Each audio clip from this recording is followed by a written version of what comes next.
नमस्कार दर्शकों, news today के इस बुलेटिन में आपका स्वागत है, जहां हम चर्चा और विश्लेषण करते हैं आज की महत्वपूर्ण खबरों का। आज की मुख्य सुर्खियां इस प्रकार हैं। सुप्रीम कोर्ट ने सीबीआई जांच को लेकर केंद्र के खिलाफ दायर पश्चिम बंगाल सरकार की याचिका सुनवाई के लिए स्वीकार की। असम में बाढ़ के कारण लगभग 20 लाख से अधिक लोग प्रभावित हुए हैं।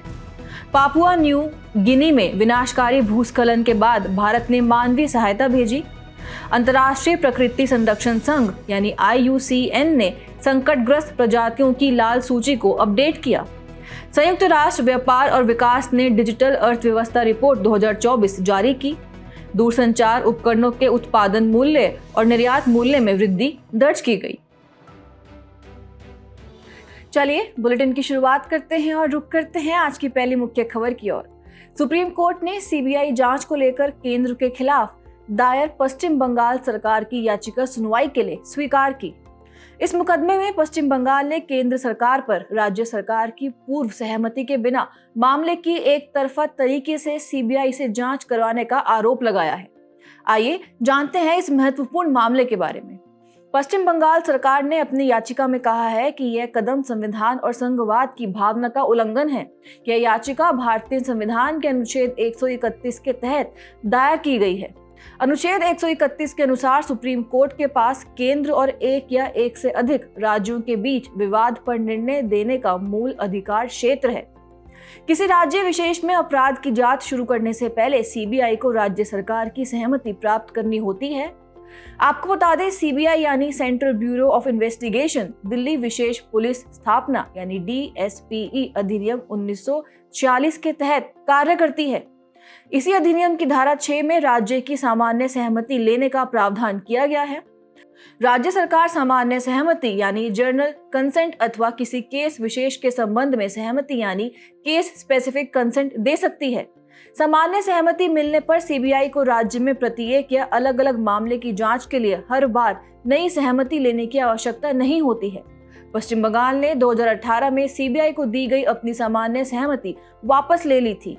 साथ ही कई अन्य राज्यों जैसे पंजाब आदि ने भी अपनी सामान्य सहमति वापस ले ली है। सामान्य सहमति के संबंध में अपवाद की बात करें तो सुप्रीम कोर्ट और हाई कोर्ट राज्य की सहमति के बिना अपराध की जांच के लिए सीबीआई को आदेश दे सकते हैं। यदि किसी राज्य में कोई सरकारी कर्मचारी या अधिकारी रिश्वत लेते हुए रंगे हाथों पकड़ा जाता है तो ऐसे मामलों में सहमति लेना जरूरी नहीं होता है। केस विशेष के संबंध में सहमति के तहत सीबीआई को प्रत्येक केस की जांच करने से पहले राज्य सरकार से अनुमति लेना अनिवार्य होता है। बढ़ते हैं अगली मुख्य खबर की ओर। असम में बाढ़ के कारण लगभग 20 लाख से अधिक लोग प्रभावित हुए हैं। हाल ही में असम में आई बाढ़ और उसके प्रकोप ने पूर्वोत्तर भारत में बाढ़ की बारंबारता से उत्पन्न खतरे को उजागर किया है। चलिए सबसे पहले पूर्वोत्तर भारत में बार बार बाढ़ आने के खतरे के लिए जिम्मेदार कारणों पर विस्तार से चर्चा करते हैं। पहला है नदी का अस्थिर अपवाह। ब्रह्मपुत्र और बराक नदियां उच्च तलछट जमाव, खड़ी ढलाने तथा अनुप्रस्थ ढाल के कारण गुम्फित यानी ब्रेडेड और अस्थिर है। गुम्फित नदी वास्तव में कई धाराओं का एक नेटवर्क होता है जो अक्सर छोटे और अस्थायी द्वीपों द्वारा अलग कर दी गई होती हैं। इसके अलावा कुछ भूवैज्ञानिक कारण भी हैं। असल में ये संपूर्ण क्षेत्र उच्च सक्रिय भूकंपीय क्षेत्र में आता है, इसलिए बार बार आने वाले प्रबल भूकंप भी नदी मार्गों और उनके अपवाह को अस्थिर बनाते हैं। तीसरा कारण है जल विज्ञान, मौसम विज्ञान यानी हाइड्रोमेटेरोलॉजी संबंधी कारक। भारत में ब्रह्मपुत्र और बराक नदी के जल अपवाह क्षेत्र बंगाल की खाड़ी में उत्पन्न होने वाले चक्रवाती तूफानों के प्रभाव क्षेत्र में आते हैं। ऐसे तूफान खासकर मॉनसून मौसम के अंत में देखने को मिलते हैं। इस ओर ध्यान देने योग्य बात यह है कि ये तूफान भारी वर्षा लाते हैं, जिससे नदियां उफान पर आ जाती है और आसपास के इलाकों में बाढ़ आ जाती है। अगला मुख्य कारण है जलवायु परिवर्तन। CSE की रिपोर्ट के अनुसार पूर्वोत्तर भारत में होने वाली वर्षा की औसत मात्रा में कमी दर्ज की जा रही है, लेकिन ये देखा गया है कि इस क्षेत्र के कुछ भागों में काफी तेज वर्षा होती है। उदाहरण के लिए इसी रिपोर्ट के अनुसार असम में ब्रह्मपुत्र नदी के उत्तर में स्थित जिलों में पिछले 30 वर्षों में बारिश की मात्रा में वृद्धि दर्ज की गई है। साथ ही जल निकासी में समस्या की वजह से भी पूर्वोत्तर भारत में बार बार बाढ़ आती है। मॉनसून मौसम में पूर्वोत्तर भारत की मुख्य नदियों का बहाव तेज हो जाता है, इसलिए कम अवधि में भारी वर्षा होने की स्थिति में वर्षा जल का बहाव नदी बेसिन में नहीं हो पाता है। यह जल आसपास के इलाकों में फैलकर बाढ़ की स्थिति उत्पन्न कर देता है।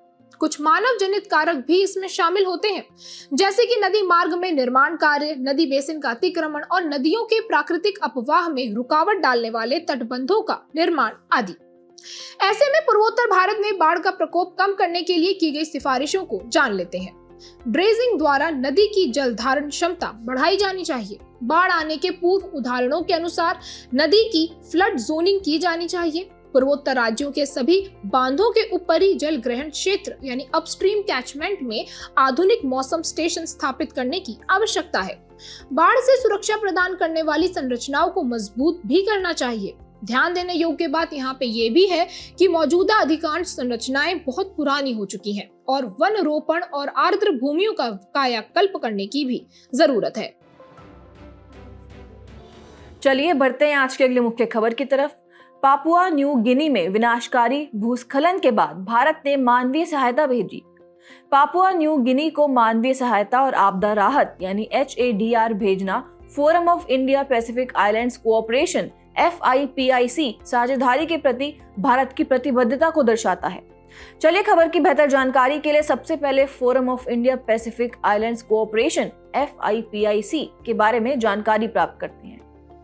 यह एक बहुराष्ट्रीय समूह है। इसे भारत और प्रशांत महासागर के 14 द्वीपीय देशों के बीच आपसी सहयोग के लिए 2014 में गठित किया गया था।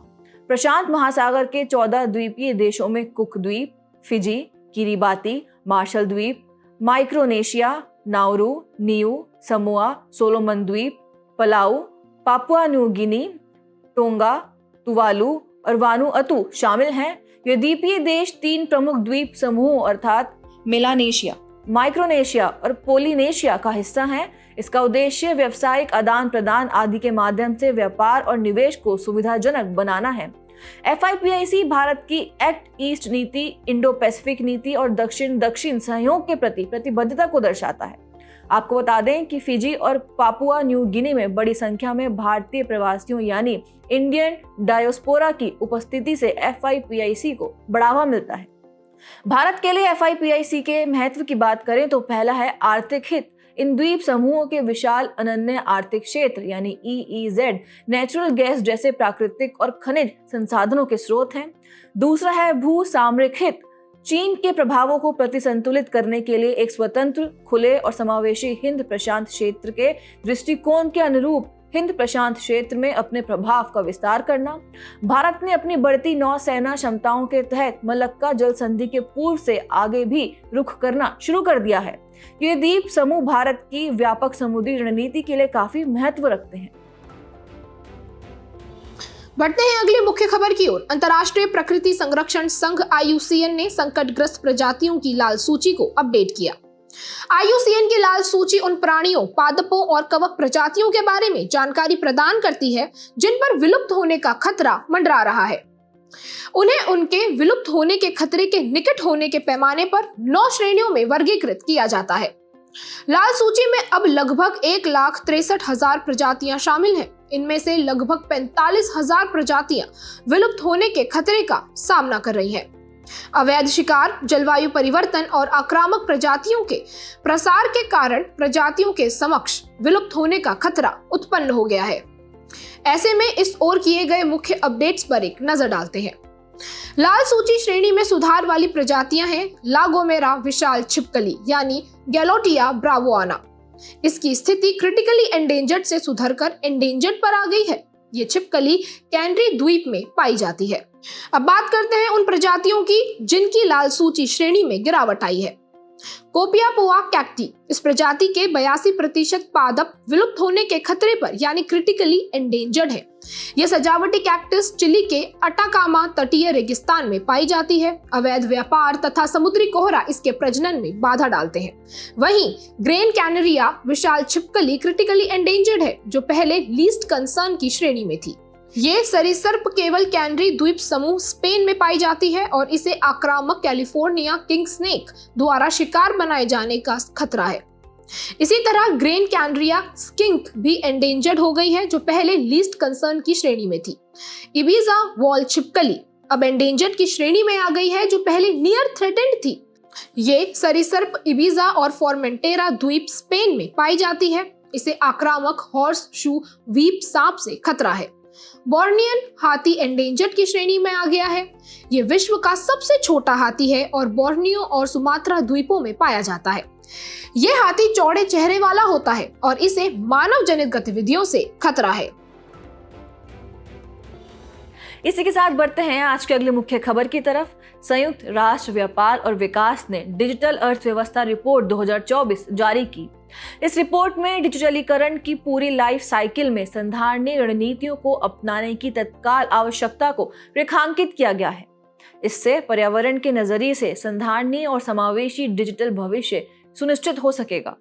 रिपोर्ट के अनुसार इंटरनेट उपयोगकर्ताओं की संख्या 2005 के 1 बिलियन से बढ़कर 2023 में 5.4 बिलियन हो गई थी। चलिए संयुक्त राष्ट्र व्यापार और विकास के बारे में समझते हैं। इसकी उत्पत्ति की बात करें तो इसे सन 1964 में संयुक्त राष्ट्र महासभा द्वारा एक स्थायी अंतर सरकारी निकाय के रूप में स्थापित किया गया था। इसका उद्देश्य विकासशील देशों, विशेष रूप से अल्प विकसित देशों और बदलाव के दौर से गुजर रही अर्थव्यवस्थाओं को वैश्विक अर्थव्यवस्था में प्रभावी रूप से एकीकृत करने में सहायता करना है। 195 देश इसके सदस्य हैं और भारत भी इन सदस्यों में शामिल है। इसके द्वारा जारी की जाने वाली प्रमुख रिपोर्ट्स व्यापार और विकास रिपोर्ट, विश्व निवेश रिपोर्ट आदि हैं और इसका मुख्यालय जिनेवा, स्विट्जरलैंड में है। आगे बढ़ते हैं और डिजिटलीकरण का पर्यावरण पर पड़ने वाले प्रभावों को जानते हैं। पहला है ग्रीन हाउस गैस का उत्सर्जन। एक अनुमान के अनुसार 2020 में सूचना और संचार प्रौद्योगिकी यानी ICT क्षेत्रक 1.5 से 3.2% वैश्विक ग्रीन हाउस गैस उत्सर्जन के लिए जिम्मेदार था। दूसरा है ई अपशिष्ट में वृद्धि। ऑनलाइन खरीदारों की संख्या में वृद्धि के कारण 2010 से 2022 तक डिजिटल से जुड़े अपशिष्ट में 30% की वृद्धि हुई है। यह अपशिष्ट वैश्विक स्तर पर 10.5 मिलियन टन को पार कर गया है। जल की अधिक खपत यानी वाटर फुटप्रिंट की बात करें तो डेटा सेंसर्स के संचालन के लिए न केवल अधिक ऊर्जा की आवश्यकता होती है, बल्कि उन्हें कूलिंग के लिए अधिक पानी की भी आवश्यकता होती है। 2022 में केवल डेटा सेंसर्स ने ही लगभग 460 टेरावाट घंटे बिजली की खपत की थी। 2026 तक यह खपत दोगुना होने का अनुमान है। अगला है महत्वपूर्ण खनिजों की आपूर्ति सुनिश्चित करना। डिजिटलीकरण के लिए ग्रेफाइट, लिथियम और कोबाल्ट जैसे आवश्यक खनिजों की मांग 2050 तक 500% तक बढ़ सकती है। इन खनिजों की आपूर्ति अपने पास सुरक्षित रखने के प्रयास में राष्ट्रों में इनकी जमाखोरी को बढ़ावा मिलेगा तथा इन खनिजों के अधिक उत्पादन के लिए दबाव बढ़ेगा। इससे खनिजों के खनन में कम दक्ष प्रक्रियाएं अपनाई जाएंगी और इनका पर्यावरण पर बुरा प्रभाव पड़ेगा। अंत में रिपोर्ट में की गई मुख्य सिफारिशों पर भी एक नजर डालते हैं। सर्कुलर इकोनॉमी मॉडल अपनाना चाहिए। सख्त पर्यावरणीय मानकों को लागू करके विनियमों को मजबूत करना चाहिए। नवीकरणीय ऊर्जा में निवेश को बढ़ाना चाहिए तथा ऊर्जा दक्ष प्रौद्योगिकियों के अनुसंधान और विकास का समर्थन करना चाहिए। नए संधारणीय व्यवसाय मॉडल को प्रोत्साहित करना और बढ़ावा देना चाहिए। बढ़ते हैं आज की आखिरी मुख्य खबर की तरफ। दूरसंचार उपकरणों के उत्पादन मूल्य और निर्यात मूल्य में वृद्धि दर्ज की गई। भारत सरकार द्वारा जारी डेटा के अनुसार दूरसंचार उपकरणों का उत्पादन मूल्य 50,000 करोड़ रुपए को पार कर गया है। साथ ही 2023-24 में 10,500 करोड़ रुपए मूल्य के दूरसंचार उपकरण निर्यात किए गए हैं। दूरसंचार क्षेत्र में इस उपलब्धि का श्रेय मुख्य रूप से दूरसंचार और नेटवर्किंग उत्पादों के लिए उत्पादन से संबद्ध प्रोत्साहन यानी PLI योजना तथा व्यापक इलेक्ट्रॉनिक विनिर्माण के लिए PLI योजना को दिया जा रहा है। खबर की शुरुआत में दूरसंचार और नेटवर्किंग उत्पादों के लिए PLI योजना के बारे में थोड़ी जानकारी प्राप्त करते हैं। इसका नोडल मंत्रालय संचार मंत्रालय है। ये एक केंद्रीय क्षेत्रक योजना है। इसका उद्देश्य घरेलू विनिर्माण क्षमताओं को बढ़ाना और भारत को दूरसंचार उपकरण विनिर्माण के लिए एक वैश्विक हब बनाना है। इस योजना के लिए वैश्विक कंपनियां निर्दिष्ट वैश्विक विनिर्माण राजस्व मानदंडों को पूरा करने वाली घरेलू कंपनियां या MSMEs पात्र हैं। इसके लाभ की बात करें तो भारत में विनिर्मित उत्पादों के लिए आधार वर्ष से उनकी वृद्धिशील बिक्री के अनुसार विनिर्माताओं को वित्तीय प्रोत्साहन प्रदान किया जाता है। चलिए इसी के साथ दिए जाने वाले वित्तीय प्रोत्साहन को भी समझ लेते हैं। इसका आधार वर्ष वित्त वर्ष 2019-20 था। MSMEs के लिए प्रोत्साहन दर 4 से 7% और अन्य के लिए 4 से 6% है। भारत में डिजाइन किए गए और विनिर्मित उत्पादों के लिए डिजाइन आधारित PLI के तहत अतिरिक्त 1% प्रोत्साहन का प्रावधान किया गया है। वित्तीय प्रोत्साहन के लिए पात्र उत्पादों की बात करें तो कोर ट्रांसमिशन उपकरण 4G या 5G, next generation radio access network RAN और वायरलेस उपकरण स्विच, राउटर इत्यादि इसके पात्र हैं। इस योजना की अवधि निवेश करने के लिए अप्रैल 2021 से वित्त वर्ष 2024-25 तक है। वहीं वित्तीय प्रोत्साहन का लाभ उठाने के लिए वित्त वर्ष 2021-22 से वित्त वर्ष 2025-26 तक है और इसकी परियोजना प्रबंधन एजेंसी भारतीय लघु उद्योग विकास बैंक SIDBI है। खबर के आखिर में उत्पादन से संबद्ध प्रोत्साहन PLI योजना की पृष्ठभूमि को भी जान लेते हैं। केंद्र सरकार ने भारत की विनिर्माण क्षमताओं और देश से निर्यात को बढ़ाने के लिए 2021 में PLI योजनाओं की घोषणा की थी। PLI योजनाएं 14 क्षेत्रकों को शामिल करती हैं। इनमें मोबाइल विनिर्माण और निर्दिष्ट इलेक्ट्रॉनिक घटक, ऑटोमोबाइल और ऑटो घटक, फार्मास्यूटिकल्स, औषधियां, स्पेशलिटी स्टील आदि शामिल हैं। ये योजनाएं संबंधित मंत्रालयों या विभागों द्वारा अधिसूचित कर दी गई हैं। चलिए अब बढ़ते हैं हमारे अगले खास सेगमेंट सुर्खियों में रहे स्थल की तरफ। हमारा आज का स्थल है ऑस्ट्रिया। यहाँ की राजधानी है वियना। भारतीय प्रधानमंत्री ने ऑस्ट्रिया का दौरा किया, इसलिए इस स्थल के बारे में जानना हमारे लिए आवश्यक है। ऑस्ट्रिया की भौगोलिक अवस्थिति पर थोड़ी गहराई से चर्चा करते हैं। यहाँ की अवस्थिति की बात करें तो ये दक्षिण मध्य यूरोप का एक देश है जो मुख्य रूप से पहाड़ी भूमि से घिरा हुआ है। इसकी सीमाएं 8 देशों से लगती हैं। इन 8 देशों का नाम है जर्मनी, चेक Republic, Slovakia, Hungary, Slovenia, Italy, Switzerland और लिechtenstein। इस देश की भौगोलिक विशेषताओं की बात करें तो यहाँ की मुख्य पर्वत श्रृंखला आल्प्स है। सबसे बड़ी झीलों में लेक कॉन्स्टेंस, न्यूसीडेलर झील आदि नाम शामिल हैं और इस देश की प्रमुख नदी डेन्यूब है। चलिए बुलेटिन के आखिर में बढ़ते हैं आज की संक्षिप्त सुर्खियों की तरफ।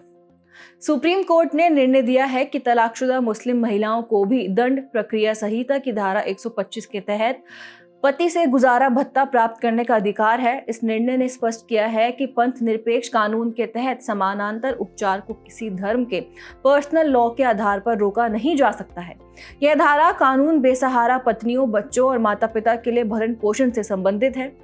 हाल ही में भारत और ताइवान के बीच जैविक उत्पादों के लिए पारस्परिक मान्यता समझौता यानी MRA लागू हुआ है।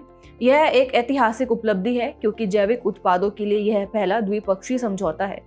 हाल ही में कोलंबो सुरक्षा सम्मेलन CSC ने आधिकारिक तौर पर बांग्लादेश को अपने 5वें सदस्य के रूप में शामिल किया। इस सम्मेलन का उद्देश्य हिंद महासागर क्षेत्र में समुद्री सुरक्षा, समुद्री प्रदूषण से निपटने और समुद्री खोज और बचाव अभियान को प्राथमिकता बनाना है। फिश MIP के अनुसार उत्पादन योग्य मत्स्य बायोमास के वैश्विक अनुमानों में 10% से अधिक की गिरावट दर्ज की गई है।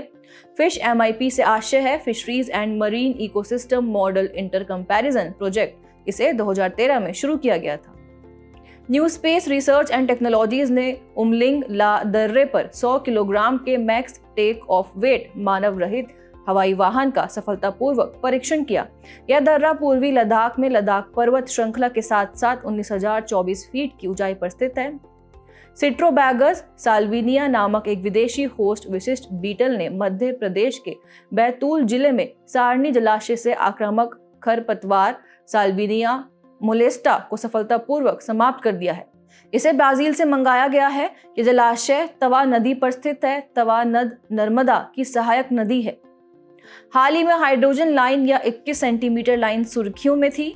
यह आणविक हाइड्रोजन द्वारा उत्सर्जित एक स्पेक्ट्रल लाइन है। यह तब उत्सर्जित होती है जब एक इलेक्ट्रॉन उच्च ऊर्जा स्तर से अचानक निम्न ऊर्जा स्तर में पहुंच जाता है। इस घटना के दौरान प्रकाश के रूप में विशेष रूप से लगभग 21 सेंटीमीटर की तरंग दैर्ध्य के साथ ऊर्जा निर्मुक्त होती है। हाल ही में विश्व स्वास्थ्य संगठन ने मीडेविस प्लेटफॉर्म लॉन्च किया है। यह चिकित्सा उपकरणों पर जानकारी के लिए पहला global open access clearing house है। मीडेविस का उद्देश्य चिकित्सा उपकरणों के नामकरण को सरल बनाने में मदद करना है। जाने से पहले आपकी समझ की परीक्षा के लिए डालते हैं एक नजर हमारे स्पेशल सेगमेंट प्रश्नोत्तरी पर।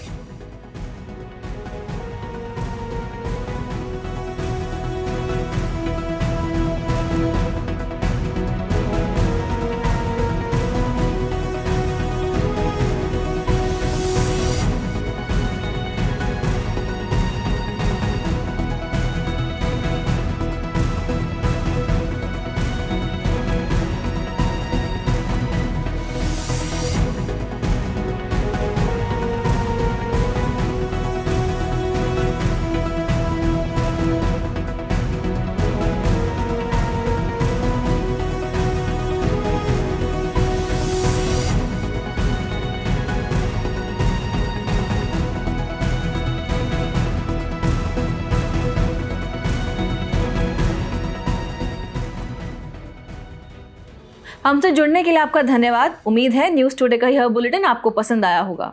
न्यूज़ टुडे की PDF को डाउनलोड करने के लिए और आज की क्विज के उत्तर के लिए डिस्क्रिप्शन में दिए गए लिंक्स पर क्लिक कीजिए।